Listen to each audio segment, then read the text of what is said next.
Kualifikasi Piala Dunia 2026. Warning Australia, timnas Indonesia berpura-pura lemah agar lawan menangis di akhir. Sebuah topeng yang dikenakan oleh timnas Indonesia di putaran ketiga kualifikasi Piala Dunia 2026 menyembunyikan jati diri dan mengelabui tim-tim di grup C. Khususnya Australia akan menjamu timnas Indonesia di grup C, putaran ketiga kualifikasi Piala Dunia 2026. Yang digelar di Sydney Football Stadium pada Kamis, 20 Maret tahun 2025 jam 16:10 WIB. Sebuah timnas Indonesia yang berkamuflase adalah kalimat yang dapat menggambarkan bagaimana skuad Garuda menunjukkan wajah palsunya di kualifikasi Piala Dunia 2026. Tampak berlebihan memang, namun bila perhatikan bagaimana pada awalnya, timnas Indonesia ini sungguh jati tim yang dianggap paling enteng dikalahkan di grup C, putaran ketiga Piala kualifikasi Piala Dunia 2026. Bayangkan saja timnas Indonesia memulai putaran ketiga kualifikasi Piala Dunia 2026 dengan menempati ranking 134 FIFA. Dengan ranking itu, timnas Indonesia harus bertempur melawan tim besar seperti Jepang yang berada di peringkat 17 dan Australia di posisi 23 ranking FIFA. Jarak yang terpaut sangat jauh bagi tim lain. Timnas Indonesia itu terlihat seperti tim yang syukur-syukur bisa lolos ke putaran ketiga dan nantinya akan dibantai oleh peserta di grup C. Sialnya timnas Indonesia, sungguh sulit untuk diprediksi sebuah tim yang dipandang sebelah mata oleh negara-negara lain. Namun dari dalam timnas Indonesia, sungguh punya mimpi gila untuk menembus impian Piala Dunia 2026. Timnas Indonesia bahkan seperti tak peduli bagaimana pandangan tim lain. Maka jangan heran pidato J. Iza Suparto membawa pesan yang begitu mendalam. Biarkan dunia merendahkan. Biarkan tak ada yang memandang. Timnas Indonesia akan berhasil menembus Piala Dunia 2026. Keyakinan ini hingga menjadi kenyataan jelas terlihat jika timnas Indonesia ingin jadi negara pertama yang dengan ranking 100-an FIFA. Namun mampu tembus ke Piala Dunia 2026.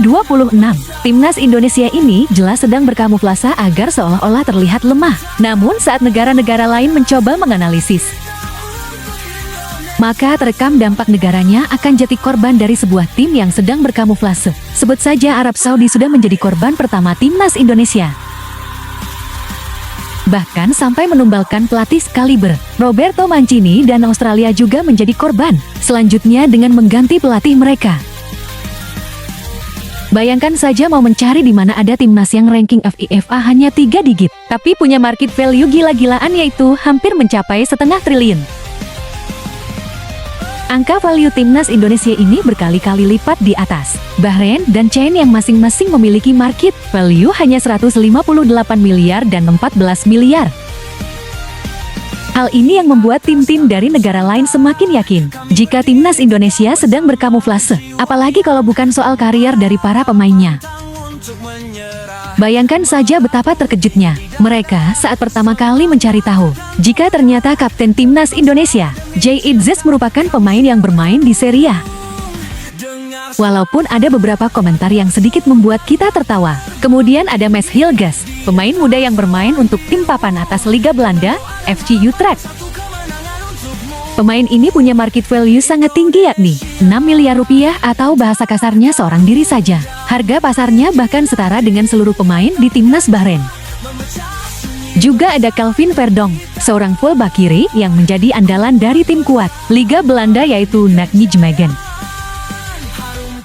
Paling membuat panik tentu saja saat mereka mencoba mencari tahu tentang seorang pemain timnas Indonesia bernama Kevin Dix. Mungkin yang ada di benak tim negara lain saat itu adalah timnas Indonesia. Macam apa ini? Ranking 127 FIFA. Namun ada pemainnya yang bermain di Bundesliga, yaitu bermain untuk tim Borussia Mönchengladbach.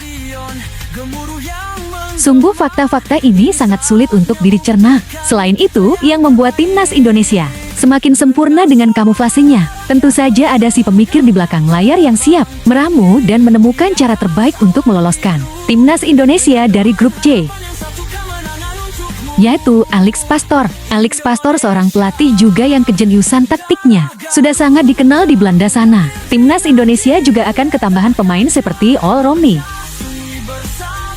Ada perubahan signifikan yang terjadi dalam pemberitaan timnas belakangan ini. Jika dulu yang membahas skuad Garuda hanyalah media-media ASEAN, dan sesekali mencari keburukan dari timnas Indonesia. Namun saat ini media luar seperti berebut memberitakan tentang timnas Indonesia mulai dari ESPN, Media 433, bahkan pakar transfer Fabrizio Romano pun menjadikan berita skuad Garuda sebagai berita eksklusif di laman medianya. Sekalian itu influencer dunia pun ramai-ramai memberitakan timnas Indonesia. Sudah tak menghitung lagi berapa banyak dari mereka yang mengambil momen bersama skuad Garuda. Segala macam hal positif yang terjadi di timnas Indonesia semakin optimis akan ada sejarah yang terjadi di World Cup 2026. Memang timnas Indonesia ambisius dengan impiannya, namun bukan tim ambisius yang menghalalkan segala cara tak pernah kita saksikan tim ini guling-guling saat unggul. Apalagi sampai menyogok pengadil. Jujur melihat gebrakan timnas Indonesia, tampaknya bukan lagi mengincar posisi 3 ataupun 4, melainkan posisi runner-up. Sebuah tiket untuk langsung lolos ke panggung impian World Cup 2026. Dan vibe negara ini pun sudah terasa seperti vibe-nya Piala Dunia. Jika dulu kita hanya menyaksikan timnas Indonesia bermain di pukul 18 malam ataupun sore, namun sekarang waktu menyaksikan timnas Indonesia yang bermain away rasanya seperti menyaksikan laga UCL ataupun World Cup. Baik itu hujan-hujanan, entah itu tengah malam, waktu yang sangat-sangat mendebarkan buat Indonesia. Dapatkah timnas Indonesia membuat sejarah yang akan mencengangkan dunia, yaitu negara pertama dengan peringkat 100-an FIFA yang mampu tembus ke Piala Dunia 2026? Demi bangsa, demi cinta, kami siap bertarung. Dengar suara